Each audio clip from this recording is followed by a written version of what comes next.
कहते हैं हर माँ बाप के लिए उनकी बेटी किसी परी से कम नहीं होती। हर माँ बाप के लिए उनकी बेटी एक शहजादी होती है जिसे वो पलकों पर बिठा कर रखते हैं, उसे नाजों से पालते हैं। और वो बेटी, उस पर वो इतना यकीन करते हैं कि वो कभी कुछ गलत नहीं कर सकती। मैं बात कर रहा हूं सोनम रघुवंशी की। नमस्कार, मैं हूं परवेज सागर और आप देख रहे हैं आज तक डिजिटल पर अपराध का जहां। मेरे साथ है मेरे सहयोगी और क्राइम तक के डिप्टी एडिटर चिराग गोठी। चिराग, बहुत बहुत स्वागत है। Thank you. चिराग, हर अपराध के भी कई पहलू होते हैं और जिस कहानी को लेकर लगातार हम काफ़ी दिनों से चर्चा कर रहे हैं, राजा रघुवंशी मर्डर केस, उसके भी कई पहलू हैं। और उसका एक नया पहलू यह है कि सोनम को लेकर के पुलिस तमाम सबूत जुटा चुकी है। सोनम ने अपने नए नवेले पति का कत्ल किया, इसको लेकर भी कहीं कोई शक और शुबा कानून की नज़र में नहीं है।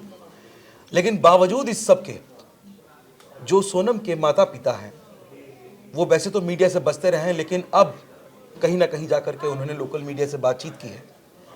और जो खुलकर के सामने आया कि सोनम के जो माता पिता हैं वो बिल्कुल इस बात को मानने को तैयार नहीं हैं कि उनकी बेटी ने किसी का कत्ल किया है या कोई बड़ा गुनाह किया है। वो लगातार सिर्फ एक ही बात कह रहे हैं कि उनकी बेटी ऐसा नहीं कर सकती। आपने भी उस पूरे मामले को स्टडी किया, आपने भी वो बाइट्स देखी, तो क्या लगता है आपको, मतलब क्यों सोनम के माता पिता कन्विंस नहीं हो रहे हैं इस बात से? जैसा आपने शुरुआत में कहा कि परी होती है वो जो बिल्कुल। बेटी होती है, तो शायद उनका इमोशनल अभी एंगल बहुत आगे है और वो इसी बात को ध्यान में रखकर वो शुरुआत से नहीं मान रहे हैं। ना हाँ, उनके वो फैक्ट्स फादर, और तथ्यों को दरकिनार कर हाँ, रहे हैं सबको। उनके फादर, उनकी मदर संगीता रघुवंशी है, फादर देवी सिंह रघुवंशी है। उनका कहना है कि उनकी बेटी ऐसा नहीं कर सकती और बल्कि वो तो ये तक कह रहे हैं कि एक 17,000 रुपये कमाने वाला जो शख्स है, मेरी बेटी तो लाखों रुपए कमाती थी, वो कैसे उसके जाल में फंस सकती है, वो कैसे उससे प्यार कर सकती है। और वो तो गोडाउन में काम करता था, मेरी बेटी तो ऑफिस जाती थी, मेरी बेटी सुबह ऑफिस जाती थी, शाम को आती थी और सीसीटीवी हर जगह है। तो अगर ऐसी कोई बात होती तो हमें पता चलती, लेकिन ऐसा कुछ भी नहीं है। अब क्यों उसको गुनहगार बताया जा रहा है? और वो तो कह रहे हैं कि वो मिलना भी चाहते हैं और एक बार पूछना चाहते हैं, बात करना हाँ, चाहते मेरे हैं। ख्याल से पहली बार ऐसा हुआ है कि जब इन्होंने ये ख्वाहिश जताई है कि वो सोनम से मिलना चाह रहे हैं अब। बल्कि ख्वाहिश तो ये गोविंद ने भी जताई है कि वो मिलना चाहता है और वो बात करना चाहता है। और अगर ये पता चल जाए, उसने एक्सेप्ट कर लिया ये बात कि उसने गुनाह किया है, तो फिर उसके बाद वो कभी मिलने नहीं जाएंगे। ओके। इस तरह की बात परिवार मतलब कह ये रहा है। सोनम के माता पिता भी कह रहे हैं और भाई भी कह रहा है। हाँ, उनका कहना है कि वो मिलना ज़रूर चाहते हैं और ये पूछना चाहते हैं कि ये जो सब चल रहा है, क्योंकि कह रहे हैं कि वो तो इतनी दूर, जो उनकी माँ है संगीता रघुवंशी, कह रही है वो इतनी दूर हैं। अब 1 महीना हो गया हमें सोचते हुए कि भाई हम जाएंगे, मिलेंगे, मिलेंगे, मुलाकात करेंगे। जाएंगे, और 1 महीने से ज़्यादा हम इस बात पर विचार कर रहे हैं कि ये सच है नहीं है, क्योंकि बहुत सारी खबरें आ गई, अब बहुत सारी चीज़ें पुलिस ने बताई, लेकिन हमें अभी भी विश्वास नहीं है। हम एक बार खुद उससे पूछना चाहते हैं। अगर ऐसा है तो नेचुरली हम भी नहीं मिलेंगे फिर उससे। तो इस तरह की बात कही है उन्होंने, लोकल मीडिया से बात की है, जैसा आपने बताया। इसके अलावा उनका ये कहना है कि ये तमाम बातें की जा रही है कि उनकी बेटी जो है वो उससे प्यार करती थी और उसकी तरफ फिदा थी। कह रहे ऐसी कोई बात नहीं थी। हमने जब राजा से शादी हो रही थी, दोनों मंगल लगन के थे, दोनों को बिठाया था। मैंने बल्कि खुद पूछा था संगीता, जो उनकी मदर है, कि भाई अगर लड़का पसंद है नहीं है, तो उसने हाँ करी थी, तभी हमने शादी करी थी। और अगर वो ये बताती कि उसका किसी से अफेयर है, तो हम वहाँ शादी कराते हैं। हमें तो एट द एंड उसको खुश देखना था। बिल्कुल, वो दोनों मंगली हाँ, थे, इसलिए इनका हाँ, रिश्ता भी बड़े उससे हुआ हाँ। था। तो कह रहे बिल्कुल। हमें एट द एंड खुश देखना था, लेकिन ऐसी तो कोई बात नहीं आई। अब क्यों पुलिस ऐसा कह रही है, वो तो इस तरह की बातें कर रही है। हालांकि देखिए, पुलिस का तो अपना पॉइंट है, उन्होंने मेरिट पर पुलिस केस को, फैक्ट्स पे और फैक्ट्स पर, तथ्यों पे, मेरिट पर सबूतों उन्होंने पे। इन्वेस्टिगेट किया है। और ऐसे किसी को दोषी करार देना या नहीं देना, ये तो सबूत इशारा कर रहे हैं, बहुत सारी चीज़ें इशारा कर रही है, इसी बेसिस और पर पुलिस बेसिकली ने वो कहा है। पुलिस का काम भी नहीं, पुलिस सारे सबूत और तथ्य जुटा रही है, सारा काम अदालत को करना है। बिल्कुल। उनका ये तक कहना है कि ये सब अफवाहें, बेमतलब बात कर रहे हैं राजू और सोनम के संबंध की। वो संबंध ही नहीं मान रहे हैं। वो कह रहे कोई संबंध नहीं है और कोई अफेयर नहीं है। राजा वो पसंद था उसको और उसी के कहने पर हमने शादी की थी। वो मिलकर आई थी, 1 घंटा उसने उसके साथ बैठी थी। इसके अलावा कोई ऐसा हमने कोई प्रेशर नहीं उसके ऊपर डाला कि उसको शादी इसी से करनी है। अगर वो कहती राज पसंद है तो हम वहाँ सोचते। लेकिन ये बात सच है कि उसने ऐसा हमें कुछ नहीं बताया। और अगर उसके मन में प्रेशर रहा होगा तो हमें नहीं पता इस बात का, क्योंकि उसने कुछ डिस्कस ही नहीं किया। उन्होंने ये भी कहा कि मेरी बेटी तो लाखों रुपए कमाती है, देवी सिंह हाँ, रघुवंशी ने उन्होंने कहा हाँ बिल्कुल, लाखों रुपए। तो अब वो राज का क्या लेवल है उनके आगे, मतलब इनडायरेक्टली वो ये कहना हाँ, ये चाह इस तरह रहे की थे बातें उन्होंने कही हैं, कि बिल्कुल भाई सही किस कह रहे क्या लेवल है, कि किस हिसाब से वो मतलब कुछ भी पुलिस बोले जा रही है। हालांकि वही है कि देखिए पुलिस का तो काम ये नहीं है कि कोई लाखों कमा रहा है करोड़ों, उनका तो मेरिट पर उन्होंने इन्वेस्टिगेट किया है बिल्कुल। और उसके बेसिस पर उन्होंने बात कही है। इसके अलावा ये भी उनसे पूछा गया और जो तमाम बातें पूछी गई कि लड़का लड़की ने एक दूसरे को पसंद किया था, ये भी बात वो एग्री कर रहे हैं, राजा और सोनम की बात बिल्कुल, कर रहे बिल्कुल। हैं। जब वो ससुराल से लौटी तब भी उसने ऐसा कुछ नहीं बताया हमें कि भाई इस तरह की कोई बात है। तो वो तो पूरी तरह से, और व्यवहार के बारे में जब पूछा सोनम के उनका, कि वो एक नॉर्मल जैसे लड़की होती वैसी लड़की थी, वो अपना काम में फोकस रहती थी, ऑफिस जाती थी, और बल्कि राज और उसका तो मुलाकात भी 10-15 दिन में एक बार होती थी, क्योंकि गोडाउन में वो था। बिल्कुल, वो ये बात अब निकल के सामने आई कि वो गोडाउन में अलग रहा करता था। ये उसके माता पिता बेसिकली चिराग कह रहे हैं, लेकिन जो शुरुआती दौर में जो बातें आई थी, आपको पता है कि जो कैबिन था सोनम का, ये बताया गया था कि सोनम का जो फैक्ट्री है उनकी, उसमें एक अलग से कैबिन बना हुआ था। वहाँ पर राज काफ़ी घंटों बैठा करता था, सोनम के साथ बैठ के वहाँ बातचीत किया करता था, और उस बीच में किसी को वहाँ आने की इजाज़त भी नहीं होती थी। दूसरा कर्मचारी कोई अंदर ना आए तो उसे कहा जाता था कि अभी मीटिंग चल रही है इसलिए कोई अंदर ना आए। तो इस तरह की तमाम बातें। अब ये दूसरा पहलू है कि माँ बाप का ये कहना है कि वो अपनी बेटी की इमेज को सही रखने के लिए या साफ करने के लिए शायद ये वाली बात कह रहे हैं कि वो गोडाउन में रहा करता था, उसकी ड्यूटी गोडाउन पे थी, तो सोनम और वो मिलते बहुत कम थे।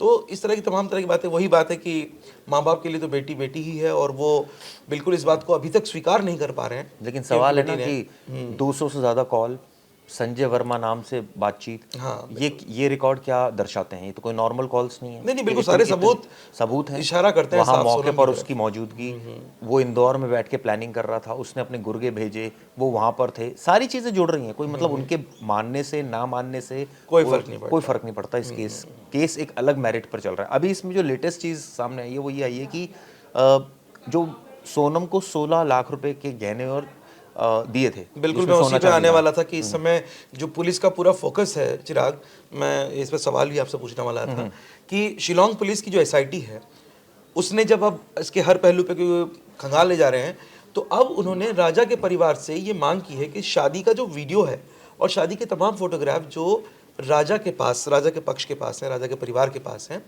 वो शिलोंग पुलिस ने मांगे हैं जांच के लिए, ताकि वो देखना चाहते हैं कि इस शादी में लेन देन कितना हुआ था। तो ससुराल पक्ष यानी कि राजा के घर वालों का ये कहना है कि 16 लाख रुपए के गहने शादी के दिन, बाकायदा तस्वीरों में भी हैं, वीडियो में भी है, कि वो उन्होंने सोनम को भेंट किए थे। ससुराल पक्ष की ओर से दुल्हन को 16 लाख रुपए के गहने भेंट किए गए थे। तो अब सवाल ये है कि रतलाम से जो गहने मिले हैं वो बहुत मामूली गहने मिले हैं, बहुत छोटी से एक उसकी जो मात्रा है वो बहुत कम है, 16 लाख के गहने। तो अब पुलिस के सामने सबसे बड़ा सवाल यही है चिराग की, वो आखिर वो गहने कहाँ गए। और इसमें एक पक्ष और, चिराग, मैं इसी सवाल को और बढ़ा दूं आगे ताकि आप उसे फिर विस्तार से बता सकें। इसमें एक एंगल ये भी आ रहा है निकल करके, मैंने कुछ मीडिया रिपोर्ट्स स्टडी की हैं, लोकल वहाँ की भी चीज़ें मैं पढ़ रहा था मैं, तो उसमें देखा कि एक एंगल ये भी है कि कहीं गहनों के लिए ही तो राजा का मर्डर नहीं हुआ, क्योंकि कोई भी आदमी हनीमून पर इतनी बड़ी ज्वेलरी लेकर के नहीं जाता कि 16 लाख के शादी में मिले तमाम जो गहने थे, तमाम जो जेवर थे, वो सारे के सारे गहने और जेवर सोनम साथ ले गई थी ज़बरदस्ती जिद करके। जबकि उसकी सास ने और राजा के परिवार ने उसे समझाया था कि बेटा बाहर जा रहे हो, कहीं होटल में ठहरोगे, घूमने इधर उधर जाओगे तो कहाँ गहने लेके घूमते रहोगे, कहाँ संभाल के रखोगे, और गहने हैं कहीं चोरी ना हो जाए, कोई चुरा ना ले। तो ये तमाम बातें हुई थी, लेकिन उसके बावजूद सोनम ने राजा को कन्विंस किया कि नहीं, हमें लेकर चलना है, मुझे पहनने हैं, मेरा मन है, मैं पहनूंगी, और आप भी अपनी सारी रिंग्स वगैरह और चेन वगैरह सब लेकर चलो। ये सारी बातें सामने आई थी। तो इसीलिए ये वाली बात अब सामने आ रही है कि क्या कहीं गहने भी तो इसकी वजह नहीं कि सिर्फ गहने लूटने, हटाना तो था ही रास्ते से राजा को, लेकिन अब ये था कि हटाने के साथ साथ जो है गहने भी मिल रहे थे, तो उसमें क्या बुराई थी कि 16 लाख रुपए की ज्वेलरी भी साथ में मिल रही थी। तो इस तरह के तमाम सवाल हैं। तो क्या है चिराग, पूरी कहानी क्या चल रहा है सर? ये एक्चुअली फैक्ट जो आप बता रहे हो, इसमें ये वाला फैक्ट तो कंफर्म पुलिस ने किया था कि वो अंगूठी पहनकर और चेन पहनकर गया था राजा, क्योंकि वो, और उसकी मदर ने ये मना किया था इस बात को कि भाई आप क्यों पहन कर आ गए। तो उसने बताया सोनम ने मुझे कहा है। लेकिन सोनम कितनी ज्वेलरी पहन कर गई थी, क्या वो सारी ज्वेलरी लेकर गई थी अपने साथ 16 लाख की, इसके बारे में भी कोई एविडेंस नहीं है। जो अभी ये बातें ज़रूर हैं, जैसे आप बता रहे हो कि वो पहन कर गई थी इतने सारे, क्योंकि ये जो गहने मिले हैं वो इतने नहीं है जितने बहुत कम मात्रा में ये जानकारी निकल कर आ रही है। तो एक तो ये इन्वेस्टिगेट होना चाहिए कि एग्जैक्टली क्या वो सारे गहने अपने साथ ले गई थी, या क्योंकि उसने टिकट वापसी की नहीं कराई थी, हाँ बिल्कुल, गहने लेकर गई थी नहीं लेकर गई थी, या वो एक जगह पर, या वो उसी बैग में छोड़ गई थी, या वो बैग के अंदर थे जो साथ लेकर गई थी वापस इंदौर लेकर आई। तो ये एक तो नीड टू बी वेरीफाई। ये अभी इस बारे में कुछ पुलिस ने नहीं बताया अभी, ये सूत्रों से जरूर इस तरह की जानकारी आ रही है, शायद वो ले गई अपने साथ। बिल्कुल। लेकिन अभी इसमें चिराग ये भी है कि वो जब जा रहे थे लोग एयरपोर्ट पे थे, तो एयरपोर्ट से इन्होंने वीडियो कॉल किया राजा की मदर को। तो राजा की मदर ने देखा कि सोनम ने बहुत सारे गहने पहने हुए हैं, तो उसने उसे टोका कि भाई तुम इतने सारे गहने पहन के फ्लाइट में जा रही हो, सफर कर रही हो, तो बेटा ऐसा मत करो, गहने अंदर रखो, ज्वेलरी तुम्हें ले जानी नहीं चाहिए थी। तो तब उसने राजा ने बताई थी ये बात कि सोनम जिद करके इसका मन था पहनने का, तो इसलिए पहन रही है, हनीमून है इसका इसलिए पहन रही है। तो ये तमाम तरह की बातें आई थी, लेकिन वही है कि वो अभी नीड टू मोर वेरीफाई, क्योंकि ये वो शादी के सारे गहने पहनकर अगर कोई जा रहा है तो ये तो बड़ी विचित्र सी बात है। What was the reason basically, और रीजन क्या है इसके पीछे, ये भी होना चाहिए। लेकिन जहाँ तक बात है, ये पूरा केस अब गहनों से भी जुड़ रहा है, क्योंकि आपने भी इसको लेकर एक रिपोर्ट में पढ़ रहा था जो आपने बनाई थी, इसमें जो जेम्स का रोल है, भाई उसने ग्रीड के लिए सब कुछ किया, अभी तक साफ है। वो लालच था कि उसने लालच के लिए सब कुछ किया, क्योंकि अगर इतनी मात्रा में वहाँ चीज़ें पड़ी हैं, वो लेकर भागा और उसके बाद वो रतलाम से सारी चीज़ें मिली हैं। अभी रिमांड उसका कंटिन्यू है। बिल्कुल। ऐसे में अब आगे आने वाले वक्त में पता चलेगा कि एग्जैक्टली उसका और मोटिव कुछ और तो नहीं था, लेकिन कई रिपोर्ट्स ये छाप रही हैं, मैं वो भी पढ़ रहा था, जिसमें सीधा सीधा वो लिख रही हैं कि सोनम और राज को पता था कि सोनम और राज ने ही इसको गहने दिए थे, इस तरह की रिपोर्ट भी है। अच्छा, हाँ, वो मैं पढ़ रहा था, लेकिन वो अभी पुलिस की तरफ से हम लोग उसे वेरीफाई नहीं कर सकते, वो तो पुलिस करेगी, लेकिन खबर तो आई रही है। बल्कि एक खबर तो मैं आज ये पढ़ रहा था कि सोनम का अफेयर किसी और से भी था, ये इस तरह की जानकारी आ रही है कि उसने चोरी छुपे शादी कर ली थी, इस टाइप की बात है। इसमें चिराग एक और जगह वो जो रिपोर्ट की आज मैंने कई जगह की देखी थी, तो एक जगह ये भी था कि राज और सोनम पहले ही शादी कर चुके थे। ये कहानी कहाँ से आई?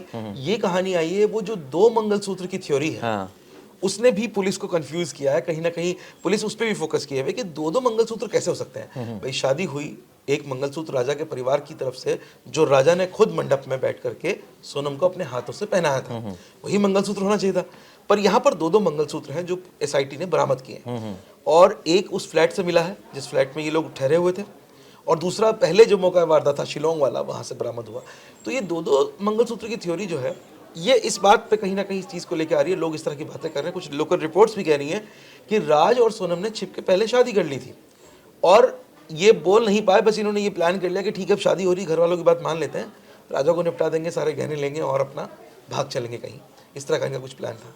तो ये 2 मंगलसूत्र की थ्योरी पे विचार कुछ बताया पूरा ये छपा है, लेकिन वही है कि रिपोर्ट्स बहुत सारी हैं जिसमें ये बात जैसे आपने बताया कि भाई 2 मंगलसूत्र का मिलना, फिर ये थ्योरी को बल मिलना कि क्या उसका अफेयर राज से ही था या कोई और था, कोई और, ये भी अभी क्लियर नहीं है। कोई अनजान शख्स भी हो सकता है। तो मुझे लगता है कि इसमें हमें किसी कंक्लूजन पे जंप नहीं होना चाहिए अनटिल अनलेस पुलिस कुछ ना बोले इस पर। नहीं बिल्कुल, क्योंकि पुलिस अभी इस पर खुलकर कुछ नहीं बोल रही है। उनका कहना है कि देखिए हमारी इन्वेस्टिगेशन तो इस बात पर है कि इन्होंने मर्डर किया, अब इसके पीछे क्या कहानी है कुछ और, तो हम दाएं बाएं ना जाकर उसी पर फोकस करें, ऐसा पुलिस का कहना है। क्योंकि वो उनका मेरिट का मामला है, उनका कहना है कि भाई हमें तो ये कनेक्ट करना है कि इन्होंने मर्डर किया, दैट्स इट, और मोटिव ये था। लेकिन ये चीज़ें मिलना, संकेत तो बहुत कुछ हैं इस तरह के, प्लस जेम्स के पास से जो गहने मिले वो कितने मिले, कितने थे वो एग्जैक्टली। हाँ, पुलिस ने भी डिस्क्लोज नहीं किया ये बात। और अगर ये वाली बात है कि ये अपने गहने लेकर भागी है और वापसी की टिकट नहीं करे, तो ये तो बहुत क्लियर कट है कि इसे भागना था, इसको भागना था। और वो गोरखपुर वाला जो एंगल था वो भी कि इसको नेपाल के, ये नेपाल भागना चाहती थी। तो ये चीजें कनेक्ट तो हो रही है आपस में, कहीं कनेक्ट हो रही है, वही मैं कह रहा हूँ। और एक इसे बड़े अमाउंट की जरूरत थी क्योंकि बाहर भागना था, हो सकता है नेपाल के रास्ते फिर ये कहीं और भागना चाहती हो सकता है, ये भी हो सकता है, राज और ये दोनों कहीं जाने का प्लान है उनका। लेकिन ये चीज जरूर उलझी हुई है कि गहनों ने, अब पूरा जो पुलिस का फोकस है वो गहनों पे है और शिलोंग। मुझे लगता है कि जब ये इनको प्रोड्यूस करेंगे तो शायद बहुत सारी चीज़ें क्लियर करेगी पुलिस कि ये इन तीनों से क्या, अगर फर्दर रिमांड मांगा गया तो ये क्लियर करना पड़ेगा उनको कि इनसे क्या बरामदगी हुई और इनका क्या रोल था, और ये जो गहने हैं वो एग्जैक्टली कितने के गहने हैं और कितने गहने हैं, टोटल नंबर में कितने हैं और वैसे अमाउंट में कितना है, और ये एग्जैक्टली किससे बिलोंग करते थे, ये सारे के सारे क्या सोनम के थे, क्योंकि जो तस्वीरें पेश की है परिवार ने वो तस्वीरों से मिलान कर रहे हैं। पुलिस वेरीफाई कर रही है, बिल्कुल बिल्कुल मिलान कर रही है। और दर्शकों को भी बता दें कि शिलांग पुलिस ने राजा रघुवंशी के परिवार से अब जो शादी के तमाम वीडियोस हैं और तमाम जो फोटोग्राफ्स हैं वो मांगे हैं। पुलिस का मकसद ये है कि खाली वो वीडियो और जो फोटोज़ हैं उनके माध्यम से पुलिस ये वेरीफाई करना चाहती है कि सोनम रघुवंशी को शादी के दिन जो राजा के घर वालों ने 16 लाख रुपए के, ऐसा दावा है उनका कि 16 लाख रुपए के गहने दिए गए थे, तो वो गहने जो दिए गए थे उनकी पिक्चर्स भी हैं। तो पुलिस वेरीफाई करना चाहती है क्या वो वही गहने हैं जो बरामद हुए, उनमें से वही गहने हैं जो सोनम को दिए गए थे, या वो फिर कहीं और से आया दूसरा कोई ज्वेलरी या दूसरे गहने हैं। तो इस केस की जांच जो है वो काफ़ी हद तक जो है वो अभी भी उलझी हुई है। लगता है कि कुछ हर पल के कुछ ना कुछ नया हो रहा है इस केस में, और शिलोंग पुलिस की एसआईटी जो है वो बिल्कुल काबिल तारीफ तरीके से काम कर रही है। इसमें कोई दो राय नहीं है चिराग, बिल्कुल। शिलोंग पुलिस ने बहुत ही तेज़ी से और बहुत फेयर तरीके से इस मामले को सॉर्ट आउट करने के लिए अपना पूरा दमखम लगा रखा है, और इस मामले की जांच अभी भी जारी है। जांच शिलोंग से लेकर के इंदौर तक और इंदौर से लेकर के रतलाम तक चल रही है। इस केस से हर जुड़ी जो अपडेट है वो हम आप तक पहुंचाते रहेंगे। तब तक आप देखते रहिए आज तक डिजिटल, और हमें दीजिए इजाज़त। नमस्कार। गर्मियों की छुट्टी होने वाली थी, मेरे पापा आने वाले थे, तो हम लोग सभी खुश थे। तो मैं एक बेड पे चढ़ के डांस कर रहे थे। डांस कर रहा था, लेकिन वो पहले ही आ गए। फ्रीज। तो मैं उस समय तो कंटिन्यू नहीं कर सकता था ना, तो फ्रीज फ्रेम टाइप का हो गया। कसम पैदा कर